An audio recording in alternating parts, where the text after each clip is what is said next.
Acompanha um homem que enfrenta um divórcio complicado após um relacionamento cheio de desafios. Ele luta para equilibrar suas responsabilidades como pai e marido, enquanto lida com conflitos constantes e manipulação. Após uma decisão difícil de se separar, ele inicia um novo capítulo em sua vida, encontrando paz e renovando seu foco na felicidade. Durante essa jornada, ele desenvolve uma nova relação significativa enquanto deixa para trás os problemas do passado e busca uma vida mais equilibrada e tranquila para ele e seu filho.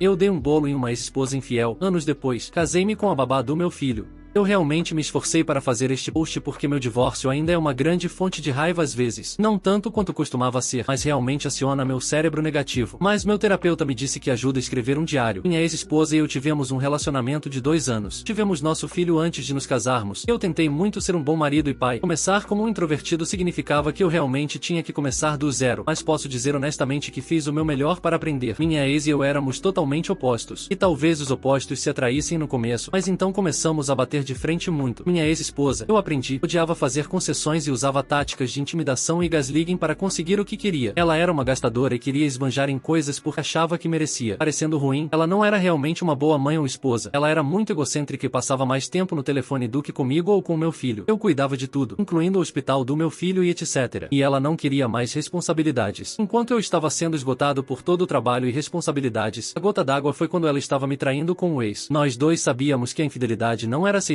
desde o começo e um fator decisivo. Assim que descobri, soube que precisava ir embora ou começar uma briga. Então planejei cuidadosamente como iria embora. Encontrei uma casa para alugar a 2 horas de distância de onde estávamos, a trabalho remotamente. Então isso não foi um problema. Me retirei do contrato de aluguel do apartamento e de todas as contas. Me retirei da conta conjunta que tínhamos e me mudei enquanto minha esposa foi embora para uma terapia facial. Antes de ir embora, saí com os papéis do divórcio dela com cópias de evidências que também enviei para os familiares dela exatamente na mesma hora em que a empresa de mudanças e eu saímos do nosso antigo apartamento. Bloqueei tudo o que pude, basicamente. Deixei tudo em 6 horas. Depois que mudei tudo para o meu novo lugar, fui bombardeado por mensagens de texto e ligações do lado dela da família. Na maioria das vezes, recebia desculpas dos primos dela, pois eles sabiam desde o começo o que poderia acontecer. A mãe dela se desculpou muito, dizendo que não criou bem a filha. E tanto ela quanto a tia da minha ex imploraram para que eu reconsiderasse o divórcio. Então comecei a receber mensagens de ameaças e insultos da minha ex em um número diferente. Continuei bloqueando-os, mas a situação ficou tão ruim que acabei de comprar um telefone novo. O divórcio foi um pouco difícil por causa da minha ex. Minha ex tentou dizer que eu sequestrei meu filho e tentou me processar, mas eu apresentei todos os fatos, que eu era o único responsável por tudo em casa e pela saúde do nosso filho, terapia da fala, etc. O juiz foi surpreendentemente compreensivo e disse que, como eu era o principal provedor de cuidados do meu filho, ele rejeitou a alegação da minha ex. Então eu apresentei todas as evidências da infidelidade da minha ex, incluindo todo o dinheiro que ela gastou. Eu até consegui que o amante confessasse. Para encurtar a história, o amante ainda morava com os pais, e eu ameacei processá-lo por alienação de afeição, a menos que ele confessasse. Era um tiro no escuro, para ser sincero, mas ele cedeu. Por causa de todas as evidências, recebi quase todo o meu dinheiro. Só tive que pagar a minha ex um pouco de pensão alimentícia por 1 ano, já que ela largou o emprego. E durante a custódia, fui recompensado com a custódia primária, com minha ex recebendo visitas supervisionadas. Ela só conseguiu isso por causa de todas as mensagens ameaçadoras que ela me enviou. Ela literalmente atirou no próprio pé. Foi tão ruim para ela porque eu agora morava a 2 horas de carro dela, e ela não podia dirigir. Então ela nem visitou meu filho por meses até que ela pediu para seu primo levá-la. Só percebi o quão ruim era depois que comecei a morar sozinha com meu filho. Senti como se um peso enorme tivesse saído dos meus ombros e me senti em paz comigo mesma. Então decidi aproveitar ao máximo essa mudança. Eu ainda trabalhava em casa e, por causa do autismo do meu filho, consegui um cuidador para cuidar do meu filho e um terapeuta aba para ajudar na terapia dele em casa. Foi muito melhor que não consigo descrever em palavras. Minha ex mudou de tática depois de alguns meses vendo meu filho, dizendo que se arrependia de suas ações e queria ser uma pessoa melhor para mim e meu filho. Mas eu não estava aceitando. Uma vez ela veio com sua bagagem e tentou se mudar, mas eu recusei e chamei a polícia. Tudo, desde gaslighting até choro e tudo para fazer as coisas do jeito dela de novo. Então eu disse a ela para nunca mais voltar. Eu até consegui que o juiz negasse sua visitação, já que ela tentou forçar sua entrada para se mudar algumas vezes. Ela então começou a me bombardear de amor com mensagens de texto. Ela até conseguiu que sua mãe e tia ajudassem, mas como ele ainda estava com meu telefone antigo, acabei entregando a um triturador de celulares por uma grana. Então, cerca de 1 ano letivo se passou, e a cuidadora do meu filho e eu nos tornamos muito próximas. Ela era muito doce e gentil, muito diferente diferente da minha ex. Ela era tão prestativa e atenciosa, e tão positiva, mas ela era 11 anos mais nova que eu. Naquela época eu tinha 30 e ela 19, indo para a escola de enfermagem, então eu não fiz nenhuma investida. Mas um dia, quando meu filho estava dormindo, ela preparou uma refeição maravilhosa para mim e comemos juntos. E ela confessou estar atraída por mim. Ela me disse que queria namorar comigo de verdade. Inicialmente, pensei que não seria tão tranquilo, já que os cuidadores temporários têm regras sobre confraternização e aproximação com os clientes, e a diferença de idade certamente era um problema. Mas ela disse que deixaria seu trabalho de cuidadora se fosse necessário. Eu disse a ela que precisava de tempo para pensar e processar. Meu divórcio realmente havia abalado meu desejo de namorar alguém, mas eu estava tão atraída por ela. Então eu disse a ela que gostaria de fazer isso devagar e corretamente. E 4 anos de namoro e ela se formando e se tornando enfermeira em tempo integral, nós nos casamos. Aprendi com meus erros do passado e decidi ser um marido muito melhor para ela. E graças à sua vivacidade, isso não foi difícil de fazer. Meu filho até liga para ela agora. Na verdade, a primeira vez que ele fez isso foi quando eu soube que tinha que me casar com ela, e admito que levei o relacionamento muito devagar porque queria ter cuidado. Estranhamente, ainda sou próximo dos primos da minha ex. Eles são todos da velha guarda e, embora se importem com minha ex, eles me respeitam ainda mais e sempre perguntam sobre meu filho e como estou. Todos eles são bombeiros ou militares, então não brincam. Eles até convidam minha família e eu para passar férias com eles. E agora a parte dolorida que ainda me deixa bravo, e minha ex. Ela de alguma forma descobriu minha esposa alguns anos atrás e a confrontou em sua maldita escola de enfermagem. Isso realmente assustou minha agora esposa. Eu quase avancei nela quando vim para acabar com a situação. Minha agora esposa e eu entramos com mais ordens de restrição contra ela. E agora minha ex não tem permissão para ficar perto da minha família, nem mesmo do nosso filho. Ela só pode conversar por vídeo com ele agora, ou ter visitas supervisionadas em um lugar de nossa escolha. Depois que nosso divórcio foi finalizado, ela voltou a trabalhar e foi morar sozinha. Ao longo dos anos, ela tentou fazer com que seus primos me convencessem a ajudá-la, mas eles simplesmente se recusaram. Até sua mãe e tia entregaram. Em nossa última conversa, ela me disse o que poderia ter feito para me trazer de volta, e eu disse brincando que ela teria que se juntar ao exército para aprender alguma disciplina. E ela realmente se juntou, apenas para ser expulsa por algum motivo disciplinar ou algo assim. Agora ela é apenas passivo-agressiva, postando nas redes sociais sobre perdão, segundas chances e como as mulheres modernas são vítimas. E alguns de seus seguidores realmente acreditam em suas mentiras. Minha atual esposa me disse para não me preocupar com isso. Ela é tão gentil e compreensiva, sabendo que tenho tantos problemas de confiança e coisas assim. Estamos planejando ter nosso primeiro filho juntos em breve, e quero fazer as coisas melhor desta vez. Acho que a moral da história que quero contar a todo homem traído é que sempre há alguém que vai te amar e respeitar mais do que seu cônjuge atual. Não se contente com nada menos. Atualização. E então, tenho recebido muitas solicitações de bate-papo sobre contexto adicional, atualizações e informações. Muitas pessoas me perguntam sobre bandeiras vermelhas e não vê-las antes e depois de me casar nas 2 vezes. Na primeira vez que me casei, não vi nenhuma bandeira vermelha gritante, mas, em minha defesa, foi há 4 anos e minha lista de bandeiras vermelhas para verificar era bem curta. No meu segundo casamento, minha lista de possíveis bandeiras vermelhas era significativamente maior. Aí o relacionamento de 4 anos antes do casamento. Eu diria que a experiência do meu primeiro casamento definitivamente ajudou nisso. Sem mencionar que minha segunda esposa está muito acima da minha primeira esposa. Para ser honesto, isso é um tanto esperado, pois minha primeira esposa veio de um lar desfeito com vários meio-irmãos. Sua mãe nunca se casou, mas teve 3 ou 4 filhas com 3 pais de bebês diferentes. Essa deveria ter sido minha primeira pista. E ela não é assim. A tia dela é assim. A maioria dos primos por parte de mãe são assim. Minha segunda esposa, por outro lado, veio de uma família muito estável. Ela é a segunda mais nova de 6 irmãos. E eles têm um sistema de apoio familiar muito forte. E depois que eu provei que estava falando sério nesse relacionamento, eles se tornaram minha família também. Quanto à ocupação da minha esposa, parece haver essa noção de que enfermeiras traem com outras enfermeiras e médicos no hospital. Com isso, tudo o que posso dizer é que confio na minha esposa o suficiente para que ela não me traia, porque ela sai do seu caminho para me ligar durante o horário de trabalho e para aplacar meus medos. Ela e eu assinamos um acordo pré-nupcial também. Se ela me trair, ela não ganha nada. Não posso controlar suas ações e ou me forçar a ser um marido helicóptero, ou contratar um detetive particular para observar cada movimento dela. Dei outro salto de fé com ela, sim, e só rezo para que desta vez seja diferente, mas se não for, minha opção nuclear permanece. Meu filho está se dando muito bem com minha atual esposa também. Uma mãe dele passa pouco tempo com ele por causa do amante e tudo mais. Ele se apegou tanto à minha atual esposa que chora quando deixamos na escola e corre atrás dela sempre que ela vai embora. Ele tem atualmente 4 anos e ainda está naquela idade em que eles são apegados às mães. Como minha ex nunca passou muito tempo com ele, acho que ele nunca se apegou a ela no começo. Outra coisa envolvendo minha ex-esposa é que ela estava tentando superar o amante para que pudesse ver nosso filho pessoalmente em vez de apenas por chats de vídeo. Ela até disse que pagaria toda a pensão alimentícia e os atrasados que ela deve, o que a princípio me surpreendeu que ela tivesse tanto dinheiro para dar, porque acredito que ela deve cerca de 10 mil. Entrei em contato com os primos dela, com quem ainda converso porque eles me respeitam mais do que a ela, para ver o que mudou para ela, como se ela tivesse um sugar daddy ou algo assim. Acontece que ela começou um OnlyFans nesse ponto, foi ao centro de custódia, dizendo que não permitiria que ela interagisse com uma trabalhadora da intimidade. Isso pode parecer extremamente mesquinho para alguns de vocês, vocês, embora possa ser, não permitirei que nosso filho tenha contato com DSTS. Não sei que tipo de conteúdo ela faz no OnlyFans, mas não me importo. E ter um trabalhador com off como pai simplesmente não me agrada. Estou pensando em pedir para minha ex abrir mão dos direitos parentais. Isso não é para puni-la, mas preciso estabelecer limites rígidos. Se ela tivesse um sugar daddy, talvez fosse melhor porque essas coisas podem ser ignoradas ou escondidas. Mas um off? Vamos lá.